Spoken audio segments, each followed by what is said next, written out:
ಇವತ್ತೇನಾದರೂ ಹಂತಕ್ಕೆ ಬಂದು ನಿಂತಿದ್ರೆ ಇದು ಕೇಸು ಸೌಜನ್ಯ ಆಯಿತು, ಇವತ್ತಿನ ಈ ಮೂಳೆಗಳನ್ನು ಹೊರತೆಗೆಯುವಂಥ ಕೆಲಸ ಆಗಿರ್ಬೋದು, ಭೂಮಿನ ಹಡ್ಡುವ ಕೆಲಸ ಆಗಿರ್ಬೋದು. SIT ಮಾಡಿಸಿದ್ದು ಜನಸಾಮಾನ್ಯರು, ಅಲ್ಲಿ ಜನ ಎಲ್ಲೋ ಒಂದು 50-100 ಯಾರದ್ದೋ ಅಧರ್ಮೀಯರ ದುಡ್ಡು ತೆಗೆದುಕೊಂಡು ಮಾಡುವಂಥ ಜನ ಇವರು. ನಾವಿವತ್ತು ಅವ್ರ ಬಗ್ಗೆ ಆರೋಪ ಮಾಡ್ತಾ ಇಲ್ಲ. ಯಾರಿದ್ದಾರಪ್ಪ ಅವರು? ಯಾರೋ ಇರ್ಬೋದು, ಅವ್ರನ್ನ ಹುಡುಕ್ತೀವಿ. ಕೆಲವು ಸರ್ಕಾರದ್ದು SITದು ಸರ್ಕಾರ ಯಾಕೆ ಇನ್ನೂ ಆದರೂ ಆಯೋಗ ನೇಮಿಸಿ ಅವ್ರು ಯಾರಿದ್ದಾರೋ ತೆಗಿಸ್ತಾ ಇಲ್ಲ. ಈಗ ಹೊಡೆದವ್ರು 100 ಜನ ಏನು ಹೊಡೆದಿದ್ದಾರೆ ಇವ್ರನ್ನ ಯಾಕೆ ಎನ್ಕ್ವೈರಿ ಮಾಡಬಾರ್ದು? ಯಾರ ಪ್ರಚೋದನೆ ಮೇಲೆ ಮಾಡಿದ್ರು ಅವರು? ಅಂಥ ನೆಕ್ಸ್ಲೈಟ್ ಕೆಲಸ ಈ 3 ಜನ ಏನು ಮಾಡಿದಾರ? ಹೌದಪ್ಪ, ನೆಕ್ಸ್ಲೈಟ್ ಅಂತೀರಾ?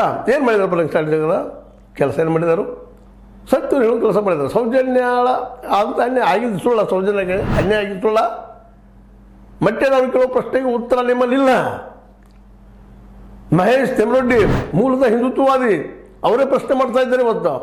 ಸೌಜನ್ಯ ಕೇಸಿಂದ ಆಯಿತು, ಇಲ್ಲಿ ಹೆಣಗಳು ಹೋಗೋದು, ಹೆಣಗಳನ್ನು ಹೋಗೋದಂಥದ್ದು ಇಲ್ಲೀಗಲ್ ಆಗಿ, ಅನೈತಿಕವಾಗಿ ಅಥವಾ ಜೊತೆಗೆ ಕಾನೂನು ಬಾಹಿರವಾಗಿ ಅನೇಕ ಬಂದಂಥ ಅಲ್ಲೇ ಶವಗಳನ್ನು ಹೋಗೋದು ಕಳಿಸಿದಂಥದ್ದು ಅನೇಕ ಜನ ಸಾವಿಗೆ ಕಾರಣ ಅಂತ ವಿಷಯ ಪ್ರಶ್ನೆ ಮಾಡ್ತಾ ಇದ್ದಾರೆ ಅವರು.